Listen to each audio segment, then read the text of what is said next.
Ya, Assalamualaikum warahmatullahi wabarakatuh. Nah, ketemu lagi ya di materi teori grup. Di video sebelumnya kita sudah membahas tentang koset, beberapa definisi terkait koset dan teorema-teorema dasar terkait dengan koset. Nah, di video kali ini kita akan membahas terkait dengan hal khusus ya dari koset. Di materi sebelumnya kita sudah membahas tentang koset kiri dan koset kanan ya. Oke.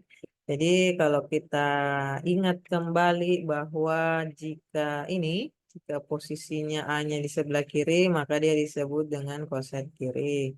Jika A-nya di sebelah kanan dia disebut koset kanan. Kemudian kita juga sudah mengetahui bahwa tidak selamanya koset kiri itu sama dengan koset kanan. Ada kalanya sama, ada kalanya tidak. Nah, di kasus ketika dia koset kirinya sama dengan koset kanan, nah itulah yang dikatakan dia merupakan subgroup normal. Jadi kalau adik-adik sekalian ingat di video sebelumnya itu kita mengambil dua contoh, maka contoh yang pertama itu adalah contoh subgroup normal karena koset kirinya sama dengan koset kanan. Oke? Jadi itulah yang disebut dengan subgroup normal. Jadi definisinya seperti ini. Misalkan G group dan H subgroup dari G, maka H disebut subgroup normal jika koset kiri dan dari H sama dengan koset kanan dari H di G. Jadi berdasarkan definisi di atas, kita dapat menuliskan bahwa H subgroup normal jika dan hanya jika XH sama dengan HX untuk setiap X elemen G. Contoh 5.5, misalkan G grup komutatif, ingat kan apa grup komutatif? Komutatif itu kan kalau AB sama dengan BA ya. Jadi misalkan G grup komutatif dan H subgrup sebarang dari G, maka H normal karena untuk setiap X elemen G berlaku XH sama dengan HX. Kan kalau komutatif AB sama dengan BA, berarti kalau G grup komutatif maka XH itu pasti sama dengan HX. Nah, jika demikian maka eh, hanya itu disebut dengan subgroup normal. Kesimpulannya adalah setiap grup komutatif itu pasti subgrupnya normal ya. Di contoh 5.6. Misalkan G grup, maka untuk setiap X elemen G berlaku XG sama dengan GX sama dengan G. Ini juga berarti bahwa G merupakan subgrup normal dari G. Jadi kalau tadi di contoh 55 itu XH sama dengan HX. Jadi kalau di 56A itu XG sama dengan GX sama dengan G. Kemudian contoh 5.6b. Pandang H eh, itu adalah himpunan dengan unsurnya adalah hanya unsur identitas. Maka jelas bahwa H subgrup dari G. Ya pasti kan karena XH HX itu pasti sama dengan X karena dia identitas. Kita ketahui kan kalau identitas itu dioperasikan dengan suatu unsur maka hasilnya pasti unsur itu sendiri. Jadi ada tiga contoh ini. Jika dia grup komutatif, dia pasti subgrup normal. Jika XG sama dengan GX sama dengan G, dia juga subgrup normal. Dan jika dia merupakan subgrup dengan unsur identitas saja elemennya itu, maka dia juga pasti subgrup normal. Oke. Contoh 56 di atas menunjukkan bahwa jika G grup, maka G dan E selalu merupakan subgrup normal dari G. Dalam hal ini G dan E disebut subgrup normal trivial atau subgrup normal tak sejati. Jadi kita ketahui kan bahwa setiap grup itu pasti memiliki subgrup, yaitu minimal adalah minimal dua kan, minimal dirinya sendiri dan identitas ya. Oke. Yang demikian itu disebut dengan subgrup normal. Nah, dan jika dia dalam hal ini G dan E, dia disebut subgrup normal trivial atau subgrup normal tak sejati. Suatu grup dinamakan grup Hamilton jika setiap subgrupnya normal. Jadi ada Hamilton ya. Mungkin ini nama penemunya seperti nama orang Inggris ya. Jadi setiap grup yang komutatif dia pasti grup Hamilton karena berdasarkan tadi contoh sebelumnya itu kalau dia grup komutatif dia pasti subgrup normal. Kalau semua subgrup normal ya berarti dia merupakan grup Hamilton. Kemudian definisi 5.12. Suatu grup tanpa subgrup normal sejati dinamakan grup sederhana. Jadi kalau dia subgrupnya hanya tadi kan minimal subgrup normalnya pasti ada dirinya sendiri dan identitas. Kalau suatu grup tanpa subgrup normal sejati, maka dia dinamakan grup sederhana ya. Oke. Definisi 5.12 juga dapat diartikan G grup sederhana jika dan hanya jika G tidak mempunyai subgrup normal selain G dan E. Jadi kalau subgrup normalnya hanya G dan E ya dia disebut dengan grup sederhana. Jadi semua semua grup itu pasti merupakan uh, merupakan grup sederhana karena maksudnya bukan semua, minimal sebuah grup itu merupakan grup sederhana karena minimal sebuah grup itu memiliki subgrup itu adalah identitas dan dirinya sendiri. Oke, kita masuk ke contoh 5.7. Semoga sejauh ini kalian paham. Contoh 57, jika grup yang berorde prima merupakan grup sederhana, karena jika G grup dan orde G prima, maka subgrup dari G hanya G dan uh, himpunan yang berisi unsur identitas. Dengan kata lain, G tidak mempunyai subgrup sejati. Akibatnya, G juga tidak mempunyai subgrup normal sejati. Jadi, G grup yang sederhana. Ada beberapa teorema yang akan kita bahas terkait dengan subgrup normal ya. Oke. Ada 2 sampai 3 teorema. Teorema yang pertama, suatu subgrup H dari grup G adalah normal jika dan hanya jika X H X inverse itu subgrup dari H untuk setiap X elemen G. Pembuktiannya ada di halaman berikutnya. Mari kita lihat. Oke, ini adalah pembuktian yang bermodel jika dan hanya jika. Berarti kita harus buktikan dia dari 2 arah, ya. Oke, misalkan H subgrup normal dari grup G, maka XH sama dengan HX. Ini tadi definisinya ya, XH. X H kecil, H elemen H besar, ini juga seperti ini. Jika XH elemen XH besar dan HX sama dengan X, HX elemen HX, maka XH sama dengan H0X untuk suatu H0 elemen H. Nah, ambil sebarang ini, kita kerjakan. Ini kan Y sama dengan XH. Ini kan bisa di seperti ini. Untuk suatu H elemen H, XH elemen XH sama dengan HX. Ini berubah menjadi maka Y sama dengan XH X inverse ini berubah menjadi H0 sesuai dengan ini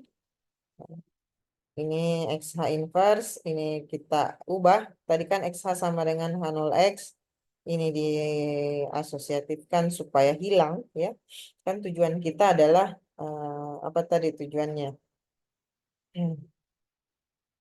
Ini tadi tujuannya kan adalah H saja. Berarti kita harus menghilangkan nolnya, menghilangkan X-nya. Kemudian pembuktian dari kanan ke kiri. Nah ini tadi kan kesimpulannya adalah ini.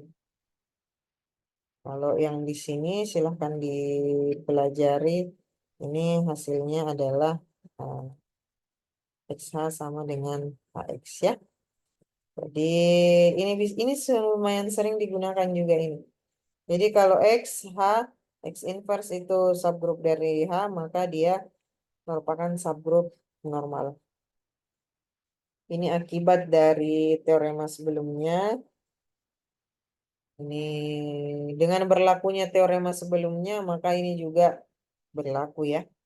Tidak usah dibuktikan karena ini merupakan akibat dari suatu teorema.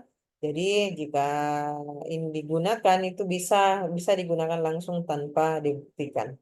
Jadi ada 3 poin yang didapatkan dari pembuktian teorema sebelumnya juga.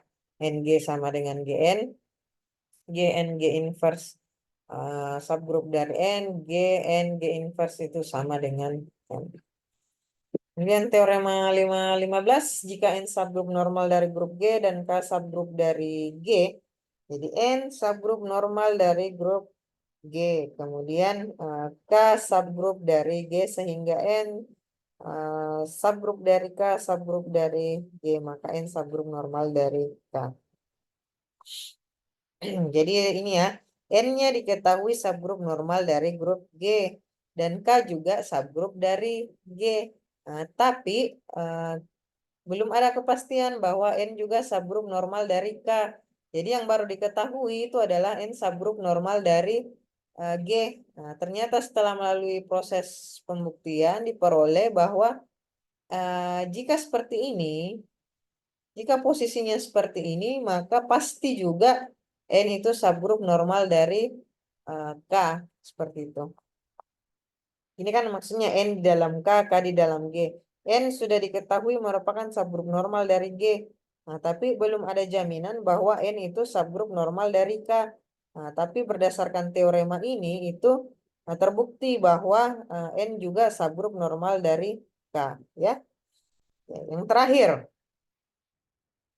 jika N dan M subgrup normal dari grup G, dengan N gabung M sama dengan G, dan N iris M sama dengan identitas, maka G itu grup komutatif. Kita lihat pembuktiannya.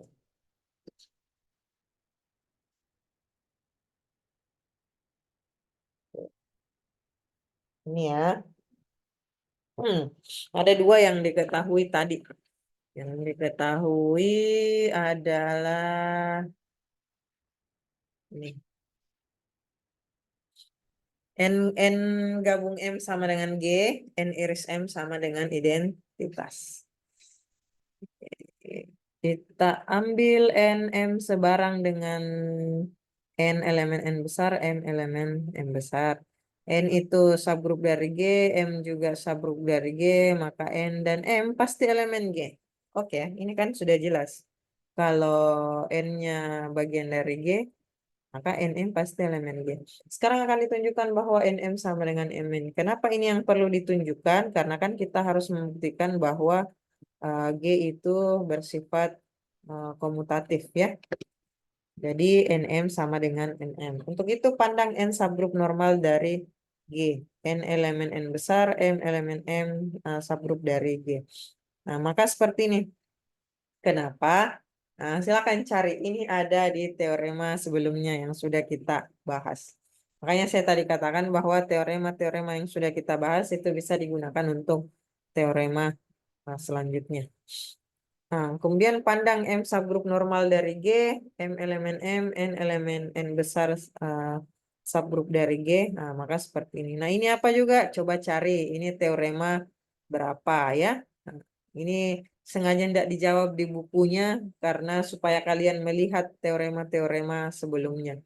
Ini kan juga yang saya sampaikan masih menjadi masalah, masih menjadi kekurangan ketika kalian membuktikan. Kalian menuliskan suatu teorema, tapi kalian tidak tahu ini teorema apa. Bahkan kalian belum bisa menunjukkan. Jadi kalau ada hal-hal seperti ini tuh silahkan cari di materi-materi sebelumnya. Pasti ada. Tidak mungkin dimunculkan kalau ini belum ditampilkan sebelumnya. Oke, perhatikan NM inverse, M inverse ini diasosiatifkan ya. Ini kita kalau sudah seperti ini tuh main-main asosiatif ya. Oke, dari 1 diperoleh seperti ini, dari 2 seperti ini ya. Ini silahkan dipelajari penggunaan sifat asosiatifnya. Gunakan pernyataan 4 dan 5 ini. Maka dapat disimpulkan ini kan M inverse elemen N, kemudian M inverse elemen M juga. Berarti N inverse itu elemen dari N iris M. Karena elemen N dan elemen M. Nah, N iris M itu tidak lain adalah identitas seperti yang diketahui di soal. Jadi M inverse itu sama dengan E, atau dengan kata lain NM sama dengan MN untuk setiap M elemen G. Dengan demikian ini terbukti ternyata dia adalah grup komutatif. Oke, saya tidak terlalu menjelaskan per langkah. Saya menganggap kalau masalah seperti ini itu kalian sudah banyak membuktikan teorema, mempelajari teorema, mencari sendiri pembuktian teorema itu. Jadi biasanya kalau sisa seperti ini itu saya pikir kalian tidak terlalu pusing gitu.